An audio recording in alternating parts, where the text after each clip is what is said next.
All right. Hello, everyone. Welcome to today's live, where we're going to be talking about how to tell if your spiritual, self-help, self-love, personal growth, healing practices, path, thing you're doing is working. Okay? Because I know that especially when we're healing, especially when we're integrating, when we're processing trauma, when we're trying to figure out what our life path is, when we're looking to change our lives in some significant way to get out of pain or to get into pleasure, and we're inundated in this world with so many teachers and teachings and different theories and ideas on how to get out of pain, how to get rid of our coping mechanisms, how to get rid of our self-sabotage, how to find our purpose in life, how to grow spiritually and get rid of our ego or find our true self or have a Kundalini rising experience and all these things that we're looking for. It can be very confusing when we get on the path and we start trying things and we start doing things, and we literally can't tell if what we're doing is actually working for us or not, if it's helping, if it's making things worse, because so much of the time, the growth path, and this is something that I know that a lot of spiritual people, part of the reason this gets so confusing is because a lot of spiritual people say that when you're doing the right thing, it should be easy, it should be joyful, it should feel good all the time. And that if we're struggling or if it's hard or if there's resistance in any way, that this is some sort of sign that we're doing things wrong, that this is the wrong path, that our emotional guidance system is telling us we shouldn't be doing this.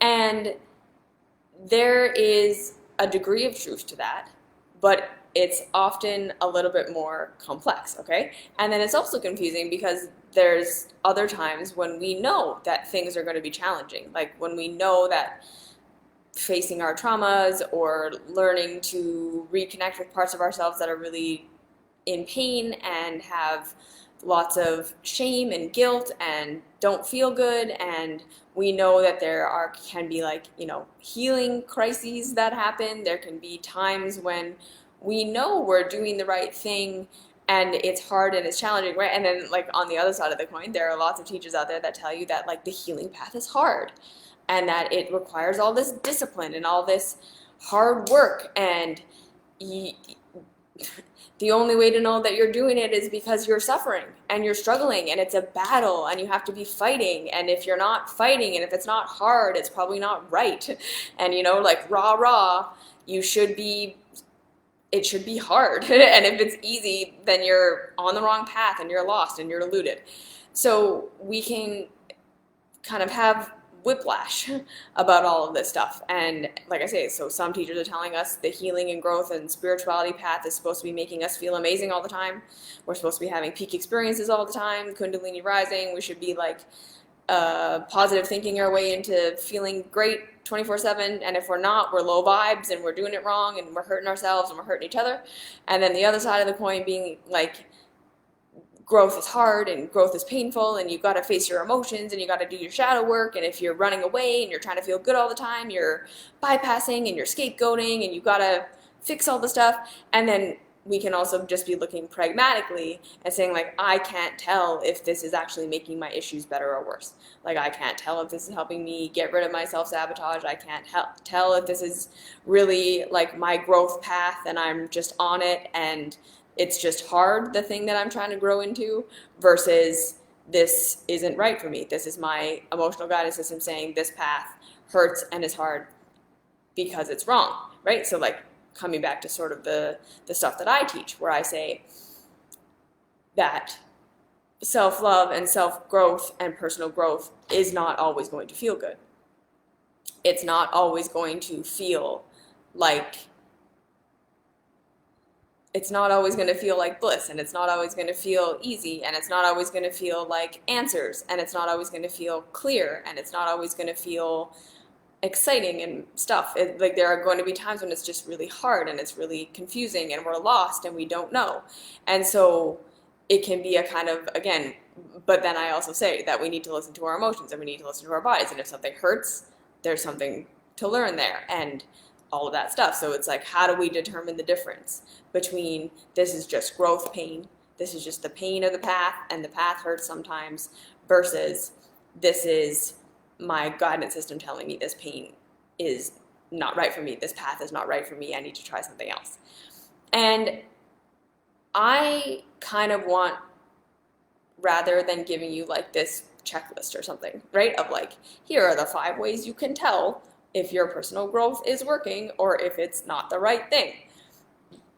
Rather than giving you that, because I don't believe that that checklist exists so much, right? Because our growth and our expansion and becoming who we're here to become and all of these things, this path is complicated.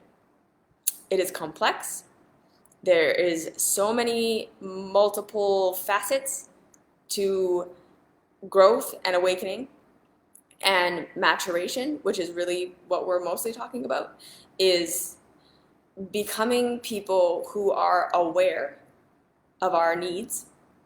We're aware of who we are and what we need in whatever moment we're in, to where we're becoming aware of these things so that we can learn how to meet those needs in the reality in a way that's more and more and more in alignment with how the reality functions. Like, this is essentially, to me, what the awakening path is when we just boil it down, is that we are continually in this process of rediscovering ourselves and the reality and what we need in order to expand into the next version of ourselves, right? Like, that's why I know that it can sound simple, like, oh, just like find yourself and then get your needs met. That there has to be more to life than that.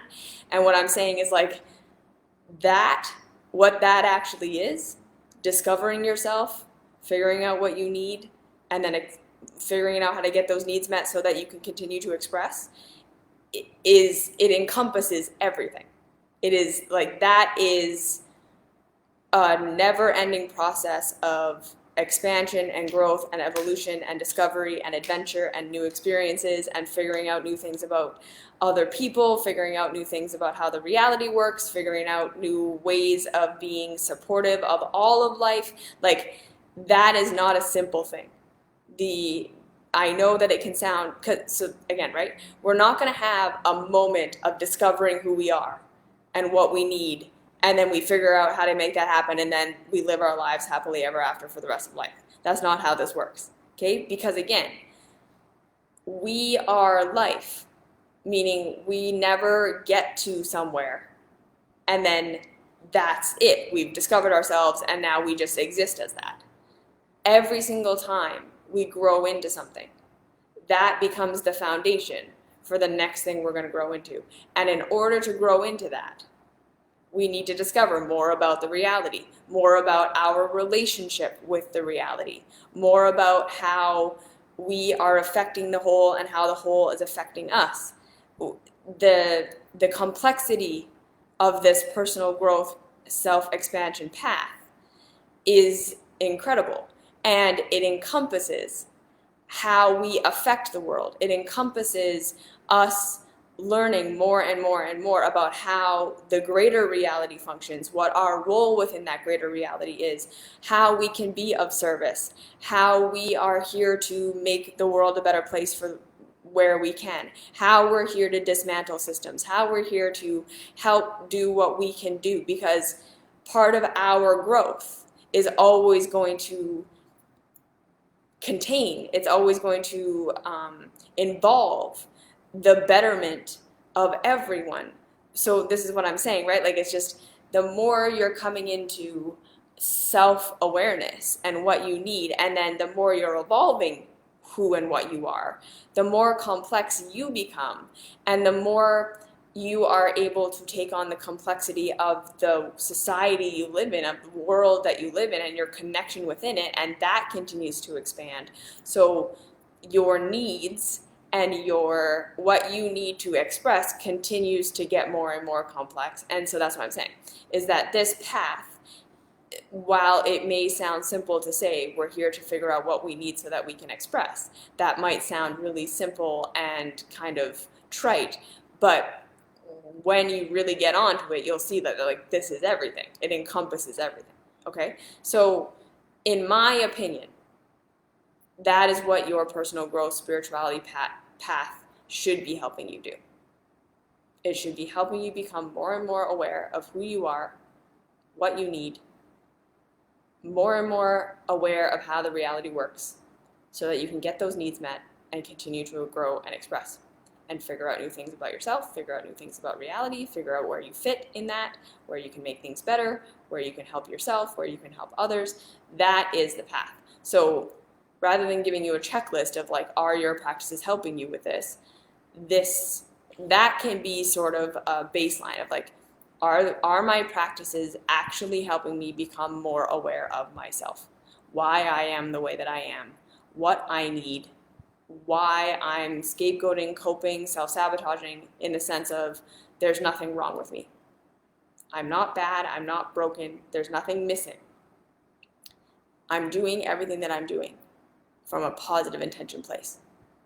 Everything that I'm doing is something I learned somewhere along the way as being the thing that I need to do, be, have, not do, not have, not be in order to survive, right? And fundamentally speaking, if we are working from that place of self-compassion, of we're just gonna start with the fundamental assumption that we're good, that we're doing everything we're doing for a good reason, that every part of us that exists and needs to be loved and nourished into the light rather than fixed or changed or healed because it's broken.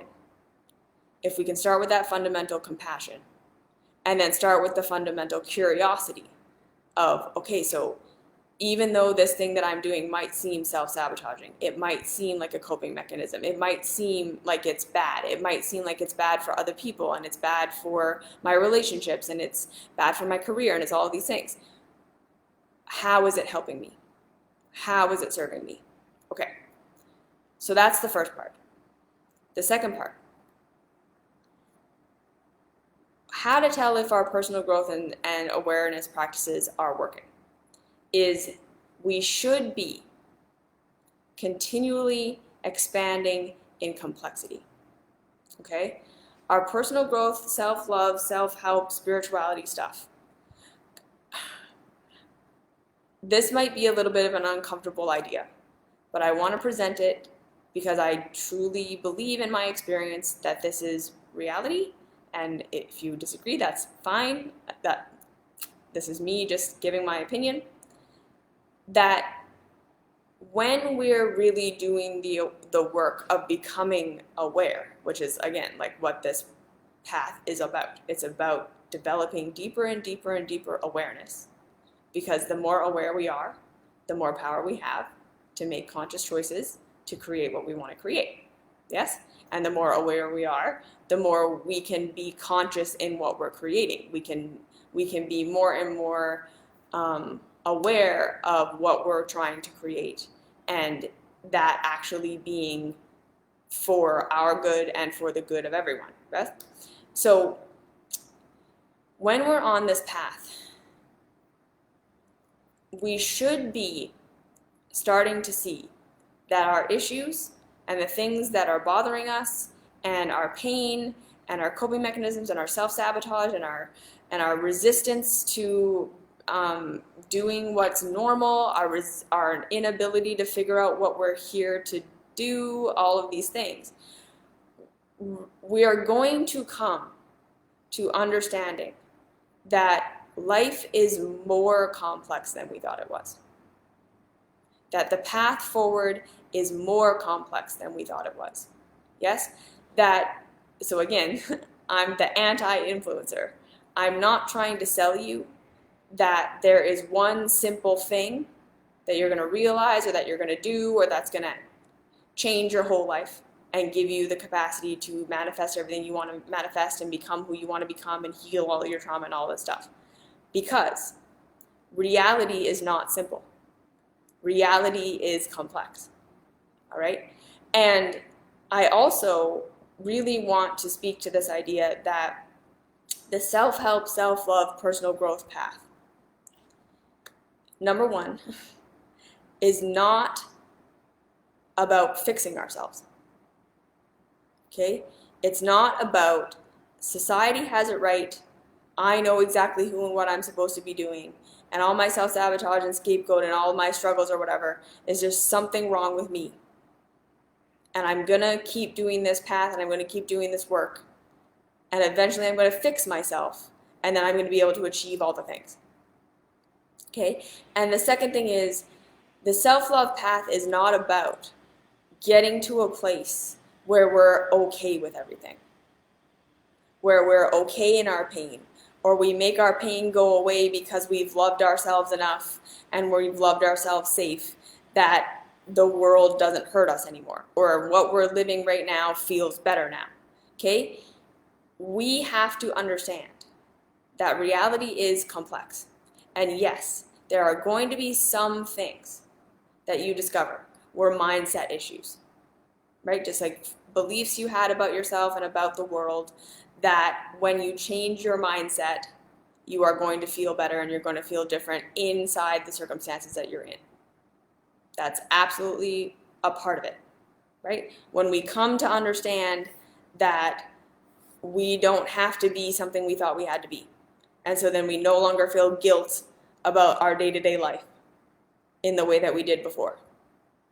That was a mindset shift, and reality, the external reality didn't change, but our feelings and our perception of it changed so that our experience of it changes. That's absolutely a part of this. That's going to happen. Okay. But at the same time, there are going to be certain things you're going to discover about yourself and about your life that you're going to realize, I can never make this work. This is never going to feel okay. It's not about loving myself safe enough so that I eventually feel secure inside this relationship that just isn't supportive of me. That I eventually feel okay eating this way that does not work for my body. That I eventually feel good about doing this career that I'm never going to feel good about doing. Okay? There are also going to be times and places where we realize that the thing that needs to change is the external reality, is the environment, is what we're doing, right? So our perception that we had to do this thing or that this thing was right for us and it hurt because we're bad or we're wrong or we're doing it wrong wasn't reality. It's like, no, this hurts because it's not for me. And so there's always going to be complexity there, okay? And the third piece, the very important piece that I feel like the New Age spirituality world does not want to talk about, is that we are not fully and completely in control of our own circumstances. We are not fully and completely consciously creating our own environments, our own realities, so much so that our happiness and our fulfillment and our provision and all of these things is fully within our control. We like to believe that, and I especially believe that, the more access we have, the more we were born into situations and bodies and societies where we had a lot of education, where we had resources, where we were given the capacity to have a lot of control over our own lives. It can feel like we are fully in control of our own destiny. It can feel like we have so much freedom and so much capacity to choose that happiness is just up to us. Okay, but this is not a reality for most people. And even if you were born into a lot of privilege, when I use quotes because I know that word can be really triggering for some people, I really want to say, like, if we were born into situations where we just objectively had access, we objectively had education, access to resources, access to healthcare, access to being able to climb up the ladder or come up in society in any way.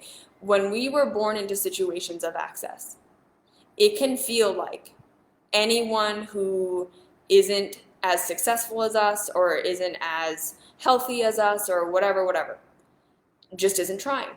They're just not exercising their free will choice to empower themselves and become better. And I believe that if we're really doing our spiritual work, if we're really doing our self-awareness work, if we're really doing our awakening work, we are going to come to see more and more and more that societal structures are real, they have a real effect, and we can't spiritualize them away as though we're all just manifesting our own reality, and if we all just thought positive and tried harder, everyone could be good. This is not true. Okay? Reality, society, human nature, the way we have set things up means that it's not possible for everyone to just fix their own life.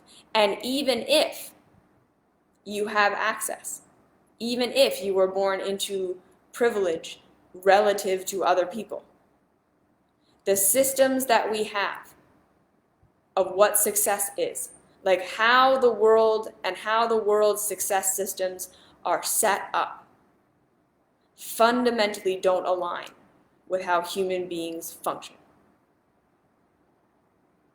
Okay? And this is a huge reality that I think we all, if we really want freedom, have to allow ourselves to look at. Because if we're all sitting here saying, like, I'm privileged, I was born into access, I was given all this stuff, I should be able to make myself happy. What's wrong with me that I'm still depressed? What's wrong with me that I'm anxious all the time? What's wrong with me that I can't, get a career and just work like everyone else and make money and be successful and be, altruistic and build my business or whatever it is that we're saying we should be doing? Why can't I do that?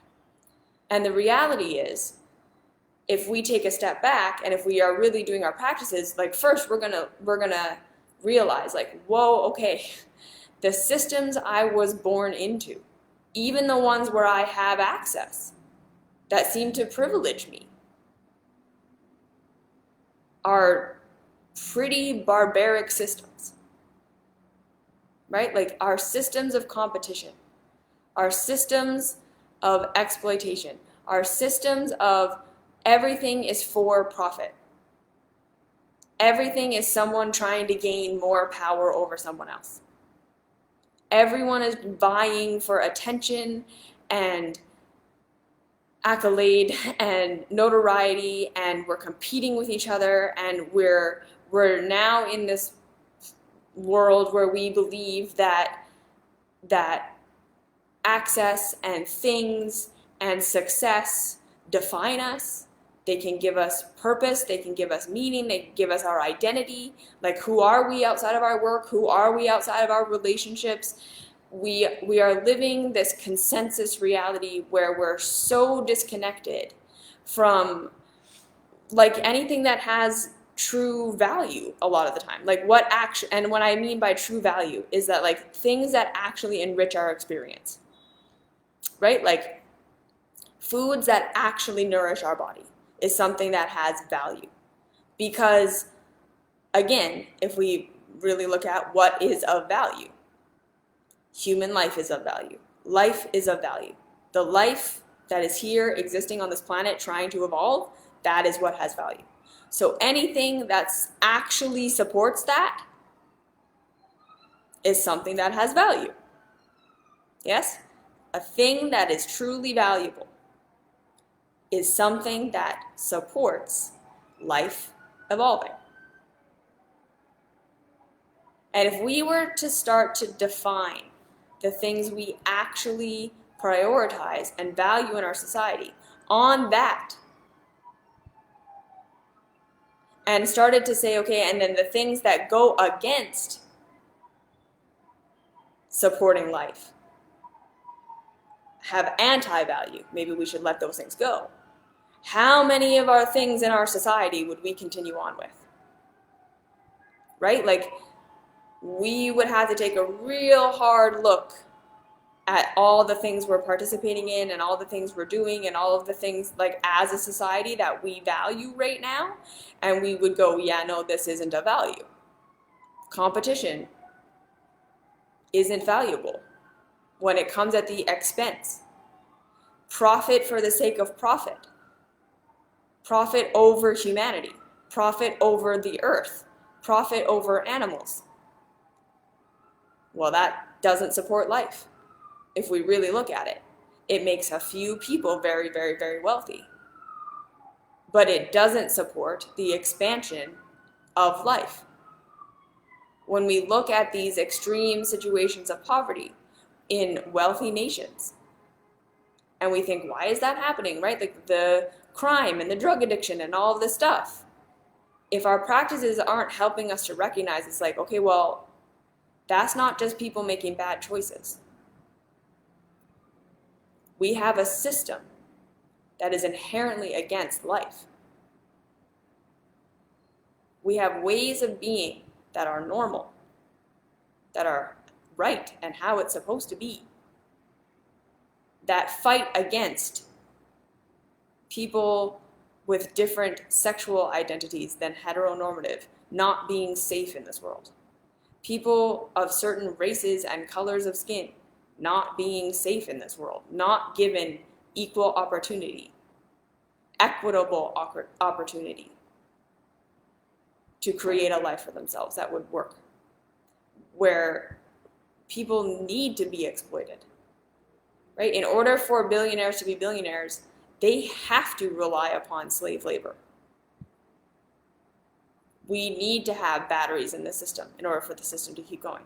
So if we're looking at spirituality and just saying that, like, we have complete control over our own lives and everyone has complete control over their own life and it's just their choices, we're missing it, right? That is oversimplifying.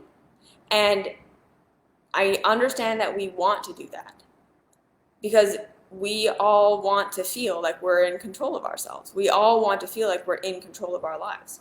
None of us want to think, I was born into a system that's so much bigger than me and that I might not be able to fix. And if it's hurting me and it's harming me and I don't have control over it, that's frightening. I don't want to believe that. I want to believe I have complete control. I want to believe that if I just think the right thoughts and do the right actions and work hard enough and play the game the right way or become spiritual or be positive enough or do the right practices or do enough shadow work or whatever, that eventually I will just be happy all the time. And it can be sobering and it can feel hopeless and helpless and really scary to acknowledge that we were born into systems that don't work for us and that don't work for large people groups, that are harmful, that are anti-life, that, like I say, are bigger than us, that are maybe bigger than we can take action within. And that can be scary, okay? And even coming closer to ourselves. So like the societal justice stuff, it is not outside of spirituality. And the deeper you go, the more you're going to bump up against this idea that, like, okay, we're not all just creating our own reality and making bad choices or good choices, and that's what makes our lives. The more we're going to be like, yeah, no, there are systems. There are lineage systems, like systems that have been systems for a very, very, very long time that have major impact on people's lives and how much freedom they have to create what they want to create and how much freedom they have to be who they want to be. And we are losing people to these systems. It is not that people are just choosing to be drug addicts or choosing to be welfare, whatever, on welfare or homeless or whatever, right? Like, we have to be honest that there's complexity here. That again, right? Society has never been set up to support all life within that society. Society has always been set up on competition society has always been set up on certain groups of people being exploited and scapegoated and villainized and kept down in order for other people groups to have more access and more than they need. This is just pretty much how every government in the entire world functions. To some degree, there is this, right? And so if we're going to be honest with ourselves, we're not going to say everyone's just creating their own reality. We are all born into situations that give us more and less access, more and less capacity, more or less wiggle room. And that's not something for people who were born into access, like someone like me, to have guilt about or to have shame about or to say, like, we are the reason other people are suffering. Because we're not. We didn't make the systems, right? And this is a huge part of it, is that we have to have compassion for ourselves, that we were also born into systems that taught us to be exploited when we didn't even know we were doing it. That taught us to be over-consumers and over-producers, which then continue to feed this cycle of people being exploited, because the people who are at the bottom of our system are required for the people in the middle and the top to keep doing what they're doing. And so this is why, again, I say, like when people ask me, like, how do you be a good person? Like, how do you change the system? Should we all stop supporting McDonald's? Should we all stop shopping at Walmart? Should we all start being conscious consumers and like resting and taking more time off and all of these things? And what I would say is, again, there is no blanket answer. So this is the complexity part for what it is we can do to make this world more equitable for everybody, to understand that there are systems, that it's not just individuals making individual choices. And this is what I really want to say, is like, a lot of the time spirituality, self-help, and even self-love can make it sound like our lives are just all individual choice. And while that can feel good in the moment, it's not reality. So we will then continue to bump up against this idea. Like, this is why I see so many people like me who are like continually anxious, continually depressed. No matter what they do, they just feel like they can't find peace and they can't be okay and whatever. And there's a part of me that just wants to reach out and say, like, look, you're responding to a world system that sucks. So, like, yeah, you might look at your life and think, I have time and space and I have money and I have a job that's fine and I have on the surface it all looks good. Why am I depressed? Why am I anxious? Why is life so hard? And I'm going to say, well, again, because even though you're succeeding within the system and you technically have enough, the indoctrination of the system is poisonous. Right? It's constantly telling you you're not enough. It's constantly telling you that even if you make enough money to make ends meet, you can have your simple life, you can do the things you enjoy, that's not what life is for. You're supposed to be doing more, bigger, better, keep going. This isn't enough, right? And again, we're living in careers that maybe aren't for us at all. Like the having to be constantly on social media or constantly at work, or that even having success within this system, because the system is so anti-life. We might all think, well, I'm doing the right things, I'm having success, I have access, I have privilege, what do I have to be upset about? What do I have to be depressed about? And it's like, well, success within a broken system isn't going to make anyone feel good. Right? And then again, we are feeding into a system that then makes people who are at the bottom of it have less and less and less wiggle room to get out. So should we all stop shopping at Walmart?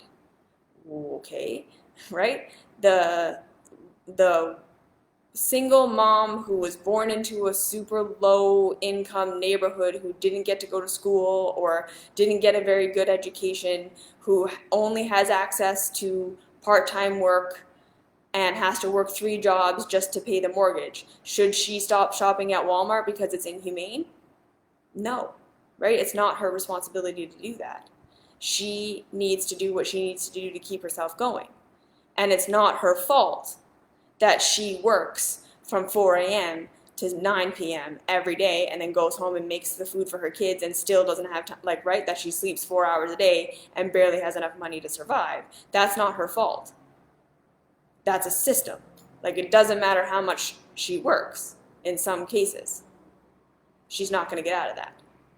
So is it her job to then boycott Walmart? Of course not. Right? But for people like me, who have the time, who have the money, who have the resources, should I continue to support something like Walmart? No. Because I know that it exploits its workers. I know that it underpays and does all this stuff. So I'm going to try and spend my money somewhere where I know that the workers are being paid fairly. I'm going to try to redistribute my resources in a way that is more equitable because I have the time and the money and the capacity to do that. So should everyone stop? No. Everyone shouldn't do anything. Your practices, if they are working, should be guiding you to what you have access to, what you have the capacity to do, and continuing to expand your concept of why the world is the way that it is. So it should be adding complexity to your awareness. It should not be simplifying things. And within that complexity, okay, and this is the paradox of it, the more clear you will become on what next step you need to take to support your own growth and the growth of the planet. Because again, the more complex you become, the more you're doing this path, the more you're going to start to see how you fit into the whole and how the whole fits into you. So again, you're going to start to recognize more and more and more, okay, my behaviors aren't all just bad decisions I made in my adulthood. My behaviors, my perceptions, what I think I need to do and be in the world, my coping mechanisms, my self-sabotage, the ways that I relate to people, who I think I am, what I think I need to be, all of this stuff came from somewhere. This is a lineage. This is something that's been evolving my whole life. This is stuff I inherited, right? And we're going to start to pick that apart and look at it and figure it out and be like, oh, okay, so what actually fits? What's actually true? What's pragmatically supporting me in becoming more of myself? And what's the system? What's the stuff I've been indoctrinated to believe is what's good and what's valuable and who I should be and what I should do and what I should be doing that isn't? Maybe I'm depressed because this way of life is messed up, not because I suck at it. Maybe I cope and self-sabotage because I'm doing a career that I've been told my whole life I'm supposed to do, but I really hate it. This isn't who I am. I have trauma about who I really am. I have fear about, becoming my real self and expressing my true self. And if I did that, what would happen? And I have all this nervous system trauma and all these things. So like the complexity is going to be more and more. The more we're going along on this, the more complex our view of reality is going to become. It's not going to be simplified. It's not going to just be, oh, I can just think my way out of this. I can just positive talk my way out of this. I can just kundalini rising my way out of this. I can just shadow work my way out of this. Society has nothing to do with it. It's all my individual choice. It's going to mean that we are becoming more aware of how complex things are and how we don't have control over some things, how there isn't a perfect panacea for anything, right? Like we're going to start to realize there's no guarantee of perfect health. There's no guarantee of perfect financial abundance. There's no guarantee of a perfect relationship. Everything is something we're going to have to just learn from and become more aware of. And we grow, and then we're going to figure out there's new things we didn't know and things we didn't understand, and then we grow into that, and we grow into that, and we grow into that. And like I say, though, the more we become aware of the complexity, the more the actual next steps we need to take will become clear. Okay, so like the more you understand about your body, you're going to be like, okay, I just need to cut carbs, and I'll lose weight, and everything will be good. And the thing is, that sounds simple. But if that's not addressing the real, true, what's going on in your body, you take that step, it's not going to help. It's not going to help that much. When you start to get into, okay, my body needs more rest, my body needs more movement like this, my body needs more of these nutrients, my body needs less of these things, it becomes more complex. You start to understand the body is far more complex than just less carbs. It's not just about lose weight. Health is something so much more complex than that. And like I say, then we start to get into the socioeconomic whatever of health. We start to get into the indoctrination of culture of what is healthy and what is actually good. And we start to dismantle all that stuff. We're going to start to say, okay, well, now my next steps become clearer because I'm understanding the actual big picture of it all. And through understanding the big picture of it all, the little steps we need to take that are actually going to be pragmatically helpful become clearer. Where we need to say, no, culture needs to change, and I can be a part of that change. Society needs to change, and I can be a part of that change. My mindset needs to change, and I can be a part of that change. This complexity, yes? We are going to understand it's not all individual choice. It's not all just the collective. We'll see the collective, we'll see that, we'll see where our individual choice affects the collective. It's going to be complex. There are going to be things we don't have control over. There are going to be things that we do have control over. And we learn where to moderate that and how to support ourselves and love ourselves in those places we don't have control. And we can't make things better for ourselves right now. And we learn to grieve that, and we learn to support our emotions through that, and we learn to do that. And then when we see things where we can make a difference, we learn from that, and we do it. And so this is what I'm saying, is number one, right, or number two, you'll know your path is working when it's expanding your awareness. Things are becoming more complex in your awareness. You're understanding that culture affects you, that lineage affects you, that everything that you're doing right now is a result of hundreds of thousands of years of evolution that brought us to this point. And that not everyone has the same circumstances as us, that the way that culture is set up has a huge effect on the choices people can make and on the lives they live. And then we start to say, okay, how can I start to be the type of person who, in the ways that I can, make this world more equitable by checking out of the systems of overconsumption and production where I can, contributing what I can contribute back to the culture, back to the community. Where do I stop blaming myself and shaming myself for the things that I can't do or that I can't be okay with, and start to really ask, okay, why can't I do them? Why can't I be okay with them? Is it possible that it's the system that's messed up and my body and my mind don't want to do it? And that's why I'm coping, and that's why I'm self-sabotaging. It's not because that is good and I suck. It's because my body is telling me I don't want to do that. And then doing that hard work of like, well, then what am I supposed to do? Who am I supposed to be? This is all I've ever known my entire life. If I'm rebelling from this, or this isn't right for me, and this is all I see, this is all I've ever known, this is all I could ever understand. And we have to go into the unknown, and it's scary. Okay, but it should be increasing your complexity. And the third thing is when your practices are working, you're less and less and less attached to a very specific outcome of who you're supposed to become when you've done your healing work. Okay? It's going to be less and less and less about getting rid of your coping mechanisms, getting rid of your self-sabotage, getting rid of your bad habits, manifesting the thing you want. And more and more and more about nourishing who you are right now. Meeting who and what you are in this moment.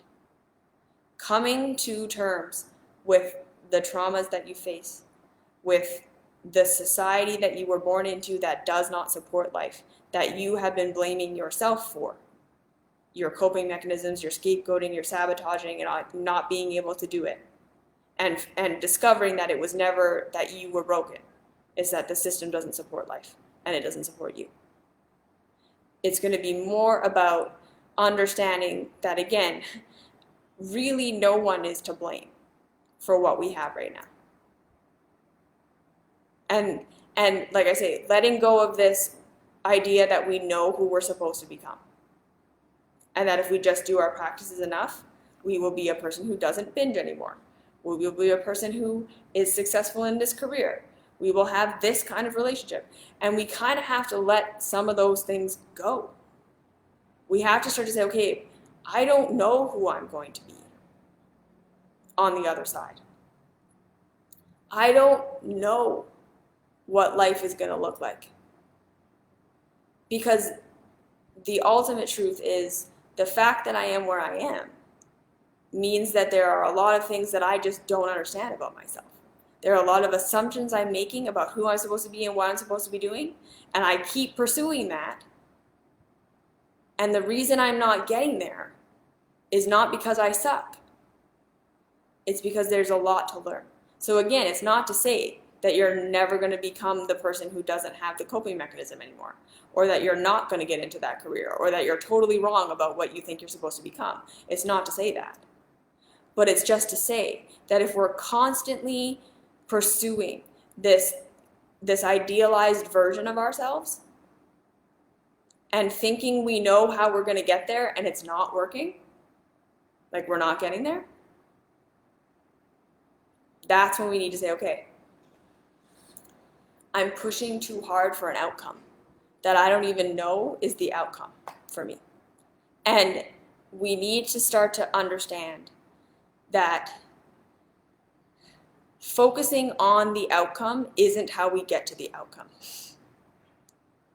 As much as the law of attraction people want to tell you, just keep focusing on the end goal and you'll become the end goal, this is almost never how it actually happens. Because number one, like I say, so many of us are not even aware enough of ourselves to know that that end goal is the end goal. That might not be who you actually want to be. You might have an idea in your head of like the career you want to have right now, the body you think you want to manifest, the relationship you want to manifest, the thing you want to grow into, the person you think you're supposed to become. And that could be all conditioning. And I'm saying this because I had many parts of myself that I was like constantly doing my self-improvement and my self-love. I thought I was doing my self-love. It doesn't work for people, right? They can get it, they can get there, and then what? You have all the cars, you have all the money, you have the success, and right? Just because we manifest a thing, we create a thing, we get a thing. I'm not buying it. Okay? So again, I had many parts of myself that I thought I was supposed to become this. And I'm constantly doing my self-love work to get myself into this. And I was constantly failing. I could never get there. Always falling off the wagon. Always coping. Always self-sabotaging. Always scapegoating. Always in this drama cycle.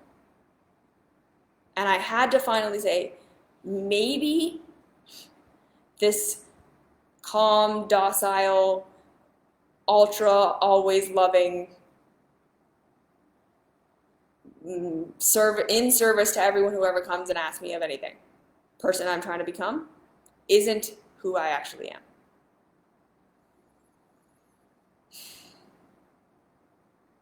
This thing that I think that I'm supposed to become isn't really it.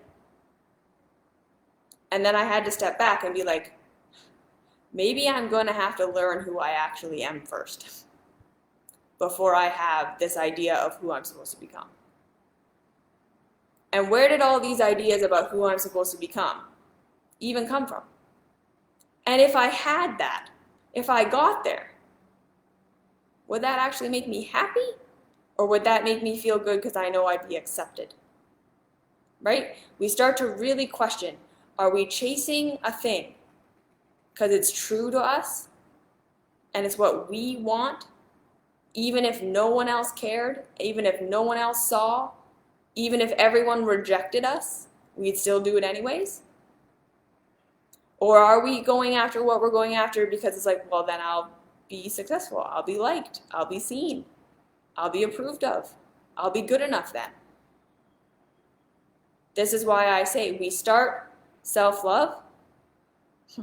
So like the way to really tell if your practices are working, the real thing that I offer is if you believed you were worthy and good enough, worthy of all the love in the world, right here, right now. That you never had to change, you never had to grow. So even if you have to pretend you have the perfect partner, you have the financial abundance, whatever it is that you think getting to where you want to go is going to give you, if you had that right now, just right now, you didn't have to become the thing. You had all of that. Would you still want to become the thing?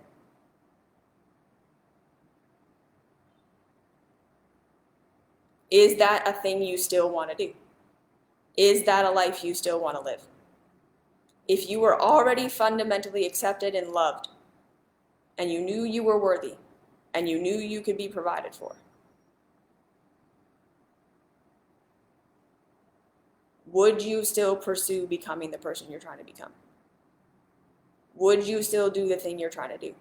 Does that actually have value to you? Or is it a thing you think you have to do in order to fit in and be approved of? Is it consensus reality or real reality? That's the big question. Are your practices centered around a thing that you would do even if you already had everything?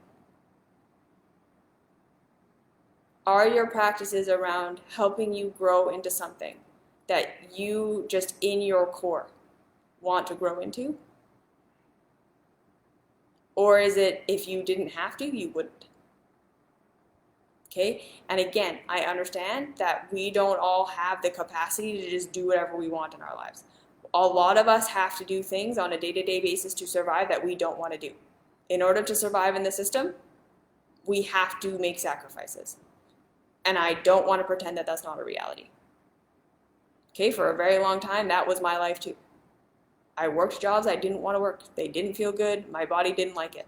But the alternative of not doing that was worse. So we also have to look at what are the alternatives we have and what is the progress we're making, right? We have to let go of the end goal as the only thing that will make us happy and really question our end goals. And then the second thing is we need to be okay with progress. We need to be okay with steps. We need to be okay with this isn't perfect. This doesn't feel good, but it feels better than the alternatives. And it's moving me towards something that I want. And that's good enough, right? Like if we are willing to take steps, we know our practice is working. If we're just doing our practice because we think this is going to be the thing that takes me from here, where I am to where I want to be, and this is the one step I should have to take, right? Going back to that last point, the simplicity thing. Like we don't want complexity. We don't want steps. We don't want, what am I learning from this? This isn't going to be the thing that takes me from 0 to 1,000,000. It's just going to be, what am I going to learn from this? And it might just be shitty. And it might just be hard. And some of it's going to be structural and societal and totally not my fault and not in my wheelhouse to even change. And some of it is going to be that I'm going to have some power, right? We really start to get pragmatic about where our power actually is. We stop blaming ourselves for things that aren't our fault. We stop trying to force ourselves into these people before we even really ask ourselves, is that who we want to be? And we start, and then again, right, like letting go of the becoming the person we think we're supposed to become so that everyone will love us, that's not easy to do.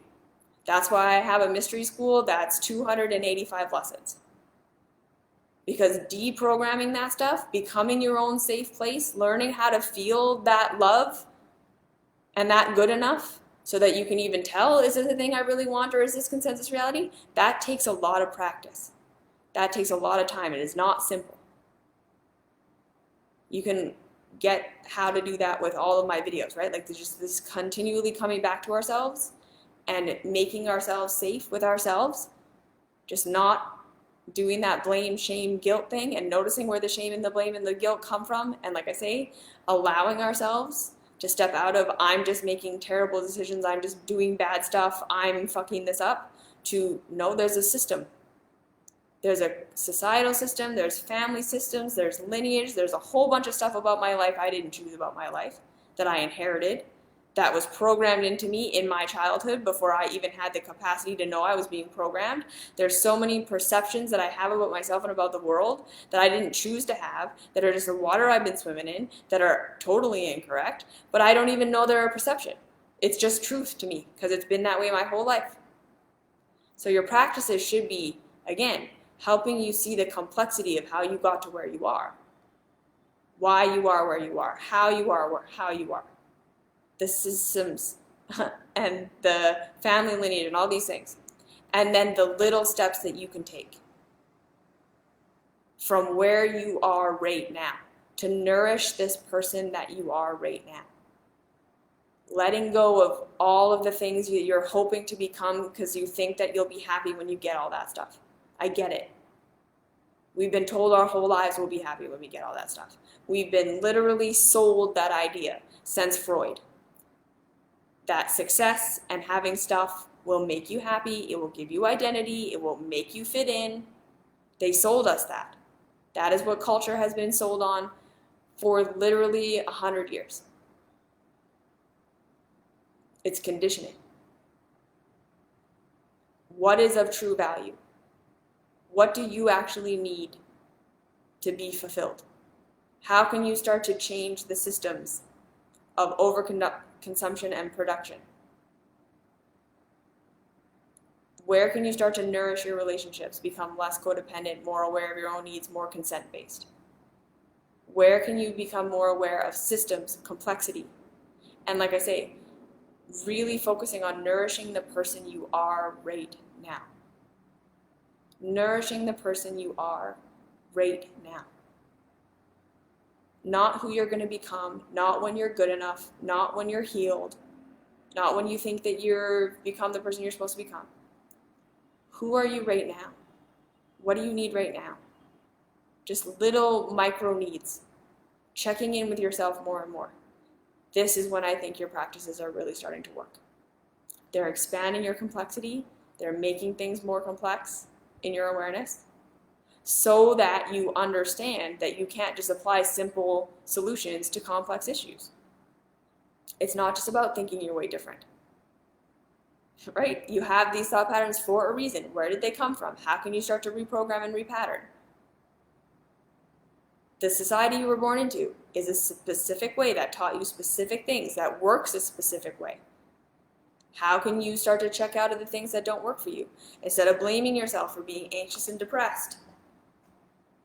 Where are you anxious and depressed? Because the system sucks. You're trying to fit into a thing that doesn't work. Just the society in general is depressing. It is, right? Like I'm honest about that. Looking out at how much people are suffering and how much the systems are set up to hurt people, it's depressing. I don't think there's anything wrong with anyone who has depression or anxiety when they don't necessarily know where it's coming from. I think a lot of the time it's like, yeah, you're picking up on the fact that like the world is pretty intense. There's a lot that's going on. It's hard. This isn't easy. This isn't gentle. There's nothing wrong with you for feeling the intensity. So what if you were nice to yourself with that? What if you made it safe and you just, what do I need right now? Instead of trying to fix yourself. Okay? This is how we can tell. And the more we learn to make ourselves our own safe place, the more we can tell, am I doing this work because it's truly, genuinely a part of my growth path and it's what I want to be doing? So even if it's hard and even if it's complex and even if it's confusing, it still feels like, yeah, but I need to do it. Because this is what I've noticed. Humans are not inherently lazy.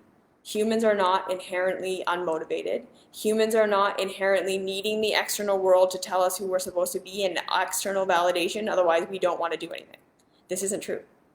When we feel safe and we feel loved, we naturally want to grow. And a lot of us, I know, don't trust that. Okay, we don't trust that. We really believe that if I just let myself believe I was good enough right now, I'd quit everything. I promise you, you won't. When you truly believe you're good enough and you love yourself safe, there may be periods of time where you just want to rest because this has been overwhelming.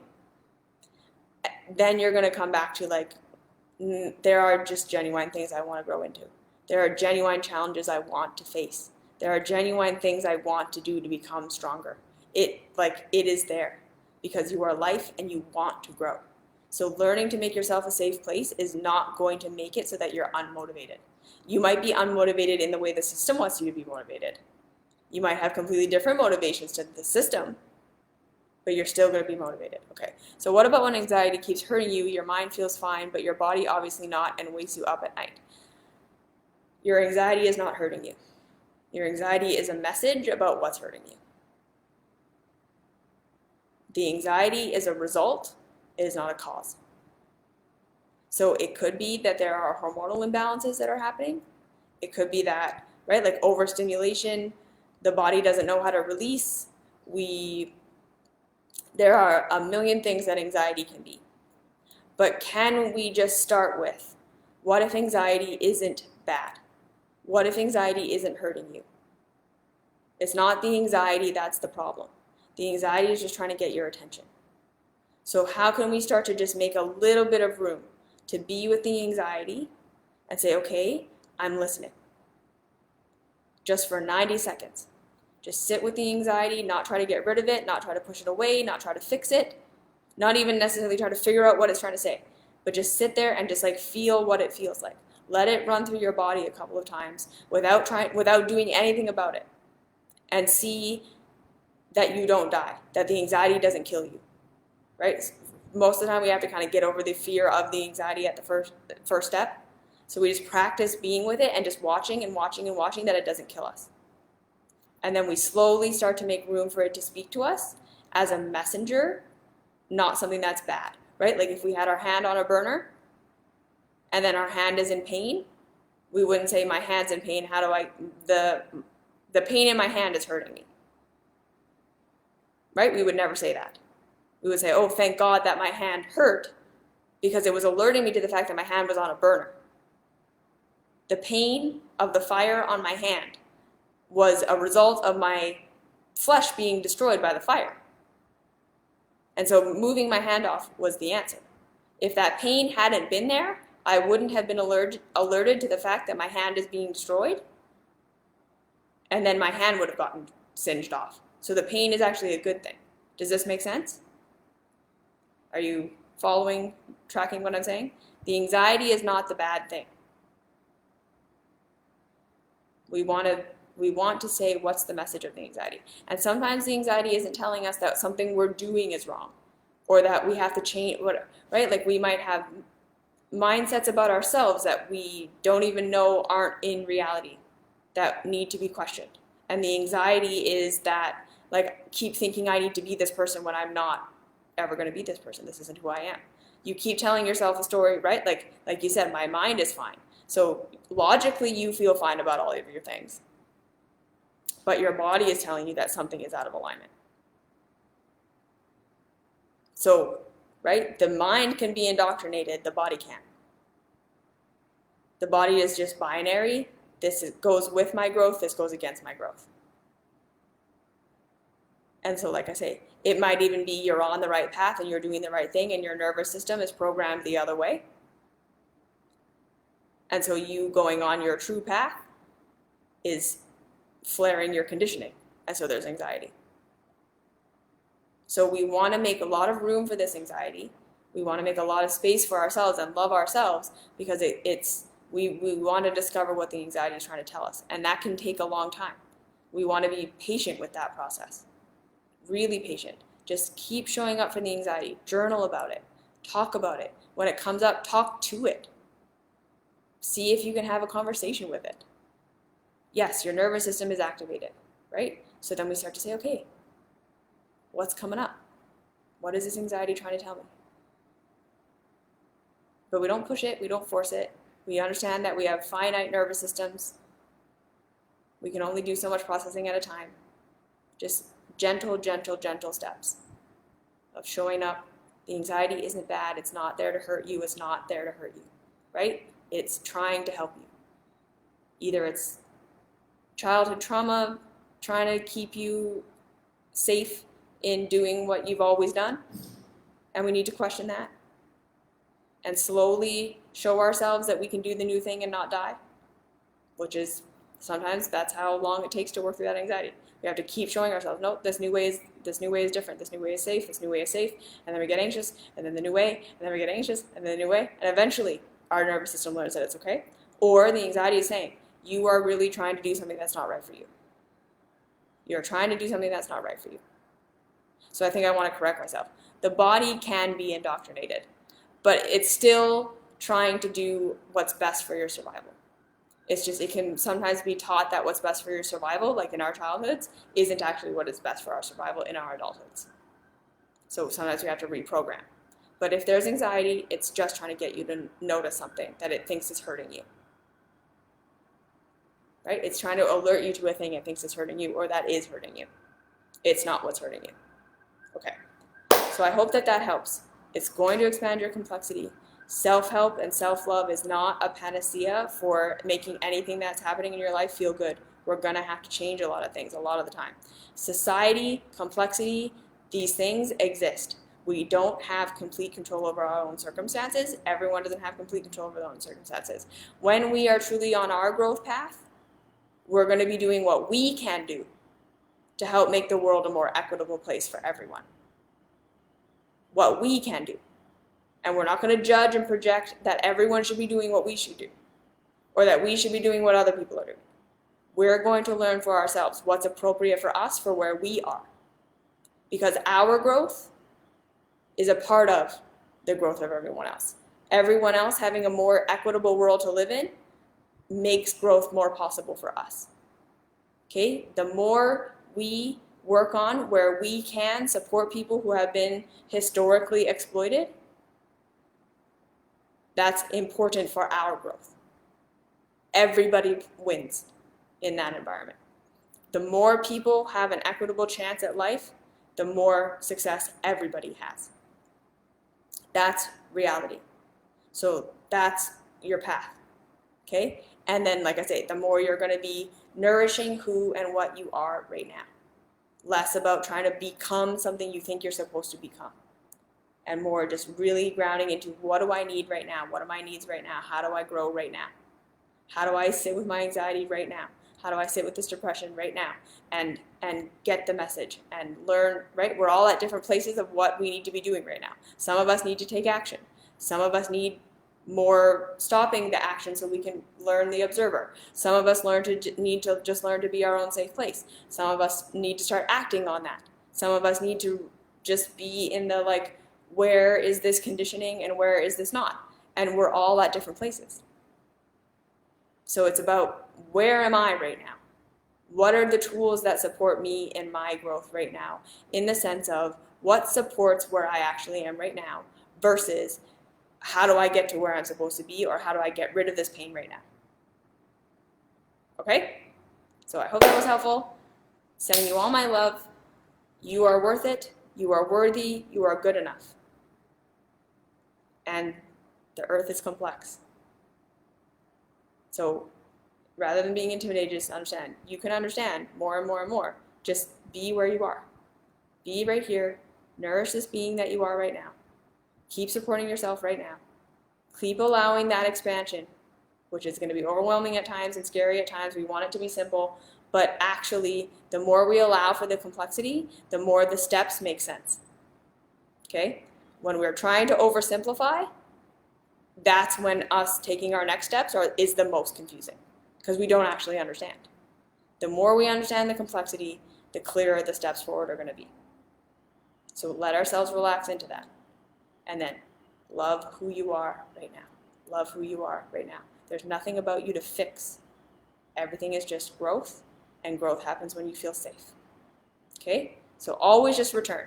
If you're ever unsure about what you should be doing, just return to making yourself your own safe place. This is good enough. It's okay to not know. It's okay to be confused. It's right. I don't have to have all the answers right now. Just when I'm confused, when I'm overwhelmed, when it's too much, just come back to making yourself your own safe place. Just that. Everything will come from there. Okay? Okay. I love you. You're the best. You're awesome. We're all at different places. There's no right. There's no wrong. It's just a progression. Okay. Mwah.